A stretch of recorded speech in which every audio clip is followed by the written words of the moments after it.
त्या माणसांच्या जोरावरती हा माणूस खऱ्या अर्थानं श्रीमंत आहे. तमाशा सम्राट चंद्रकांत ढवळपुरीकर यांना जेव्हा खरी गरज लागली मदतीची तेव्हा ती मदत करण्याचं काम यांनी केलंय. शास्तीकर माफ झाला, त्या भरलेल्या लोकांना न्याय मिळवून देण्याचं काम सुद्धा या पत्रकार बंधूंनी केलेलं आहे. आणि खरं तर आत्ता रोहित खरगे हे ओरिजिनल रोहित खरगे नाहीत, हे पुनर्जन्म झालेले रोहित खरगे. कारण कोरोनात यमाच्या दाराची कडी वाजून आलेला हा माणूस आहे, भला माणूस.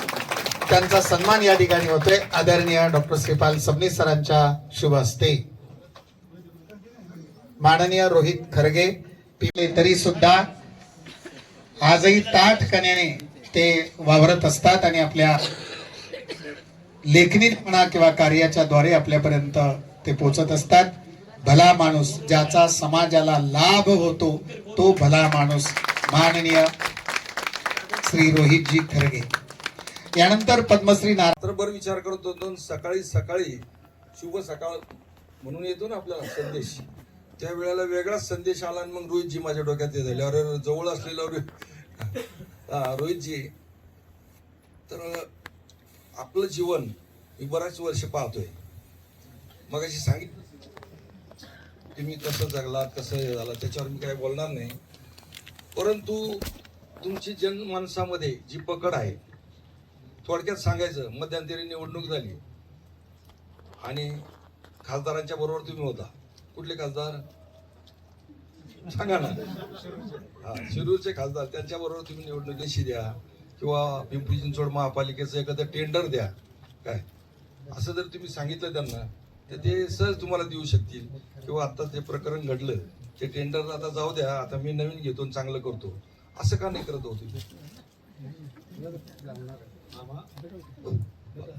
हा पुरस्कार सर्वप्रथम माझ्यावर संस्कार माझ्या स्वर्गवासी आईला आणि मला साथ दिलेल्या माझ्या पत्नीला आणि माझं समस्त गाव माझ्या गावाला आणि मित्र मंडळ दिशा फाउंडेशन मी समर्पित करतो.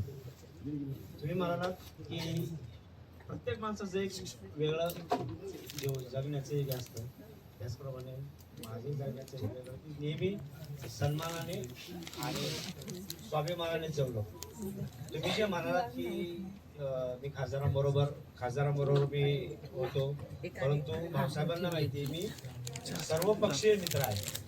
आता मित्र जे पैसा कधीच पाहिजे तुम्हाला येत नाही, परंतु पहिलं मी सांगतो की मी कधीच पैसाही पाहिला नाही. माझ्या मोबाईलमध्ये 13,000 नंबर आहेत, हीच माझी संपत्ती आहे.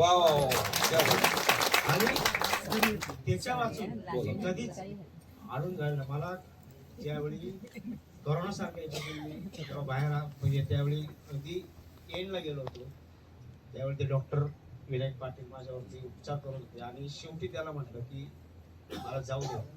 त्या डोळ्यात ते डॉक्टरांच्या डोळ्यात पाणी आलं. त्यावेळी त्यांनी अमोलपल्लीला फोन केला आणि लगेच मला फोन आला.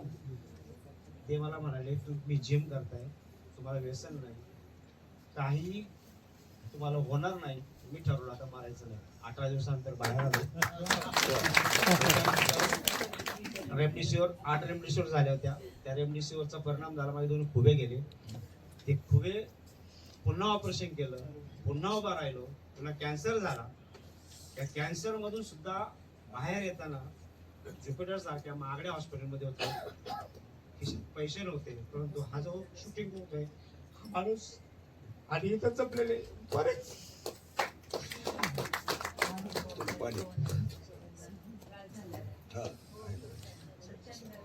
या ठिकाणी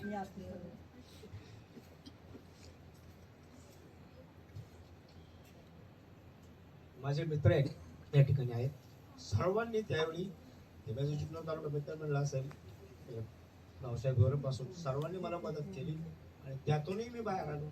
आणि नंतर हेच ठरवलं, मला एक मुलगा आहे, त्याचं एकदा व्यवस्थित लावून दिलं. त्याच्यानंतर समाजामध्ये पुन्हा जोमाने उठून सामाजिक कार्य करायचे, मग ते वायसनच्या माध्यमातून असो किंवा कुठल्या माध्यमातून असो, सामाजिक काम करीत राहायचे. आणि तुमच्याबरोबर मी अगदी कोरोना होईपर्यंत तुमच्याबरोबर होतो.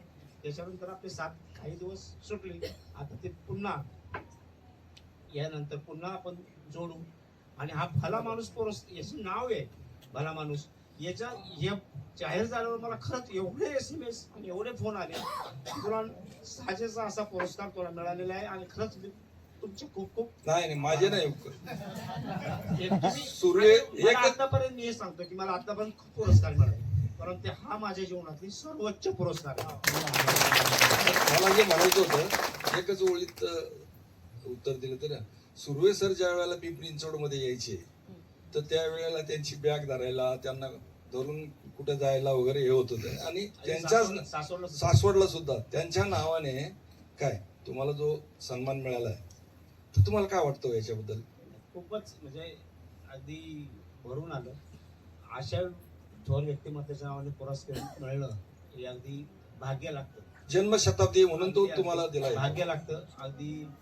आणि मला खरंच प्रश्न पडला होता की पुरस्कार कोणाला द्यावा, परंतु हे माझं म्हणजे मी नशीब समजतो की तो पुरस्कार मला मिळालेला आहे. आणि या ठिकाणी माझे खूप मित्र जमलेले आहेत. ते सर्वांचं मी, कारण पुरस्कार मिळण्यामध्ये या समाजाचा खूप वाटा असतो. आणि त्या समाजामध्ये असताना अगदी जुन्नर तालुक्यात असो, दिशा सोडले सोशल फाउंडेशन असो, मराठा पत्रकार संघ असो, अगदी सगळे पत्रकार मित्र असो, सर्वांबरोबर अगदी आपण जे व्यवस्थित राहिलो, वागलो आणि समाजाची सेवा केली तर आपल्याला कुठंच काही कमी पडत नाही.